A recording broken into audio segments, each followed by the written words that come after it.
Thank you, Nathan. President Obama is wrapping up a two-day visit to Malaysia. After the pomp and ceremony of Saturday, he held bilateral talks Sunday with Malaysia's Prime Minister on economic and security issues. CCTV's Rian Maelzer is live now in Kuala Lumpur with the latest for us. Rian. Yes, the president had a full agenda on Sunday, including a visit to the country's IT hub, this one-on-one meeting with Malaysia's Prime Minister, and also his one and only press conference during his visit to Malaysia. US President Barack Obama's day began with what was dubbed a cultural visit to Malaysia's National Mosque, before heading to Prime Minister Najib Razak's official residence for closed-door talks. During the talks, the leaders agreed to formally upgrade their country's ties to a comprehensive partnership covering economic, educational, scientific and security cooperation. And over the past few years, we have been working to strengthen the bonds between us. Today, we see the fruits of this labor. As expected, the Trans-Pacific Partnership Trade and Investment Agreement between the US, Malaysia and 10 other countries was high on the agenda.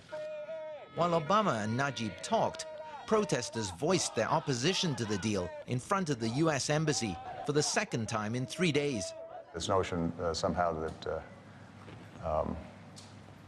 some protests here might indicate the U.S. bullying. Keep in mind, I got protests back home from my own party about TPP.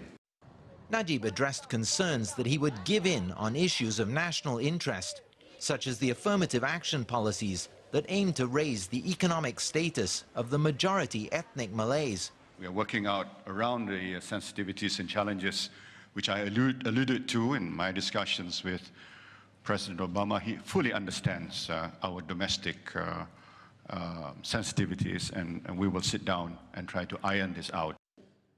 President Obama dismissed the notion that his decision not to meet with opposition leader Anwar Ibrahim indicated a lack of concern on civil liberties in Malaysia. There is not a meeting I have around the world where issues of freedom of the press, human rights, civil liberties aren't prominent on the agenda.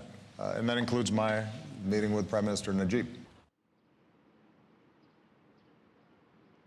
Now, aside from the anti-Trans-Pacific Partnership protest, there was another larger protest later in the day close to a venue where the president was set to speak, and this was unambiguously anti-American, with the protesters holding placards, calling Obama the world's biggest terrorist, things of that sort. And looking at the faces, looking at the banners that they were holding, they appeared to be supporters of the main Islamist opposition party here. Ryan, the president did receive some criticism for opting not to meet with the leader of Malaysia's political opposition, Anwar Ibrahim, as you reported. But were there indications that he heard concerns of the opponents of the government?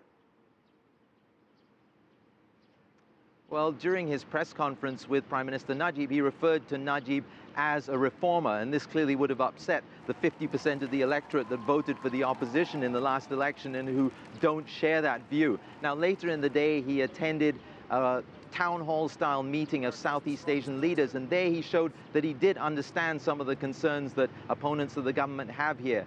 He referred to how the 40% of Malaysians who are non-Muslim often feel marginalized, they feel hostility toward them, and he said Malaysia cannot truly succeed as a country until non-Muslims feel that they have equal opportunities to Muslims. So he was implying clearly that they don't enjoy those equal opportunities. Then after that, he went to a meeting with leaders of civil society groups, these are social activists, and he heard the litany of concerns that they have. Their concerns that the electoral system isn't fair, their concerns about what they see as malicious prosecutions of opposition politicians, and above all, their concerns about rising ethnic and religious tensions in the country and how they feel Najib is not doing enough to try to diffuse those. So President Obama will have got, before he left here, a clear picture of the kinds of concerns the opposition have, and also of the kinds of work that Najib has to do if he's going to live up to Obama's billing of him as a reformer.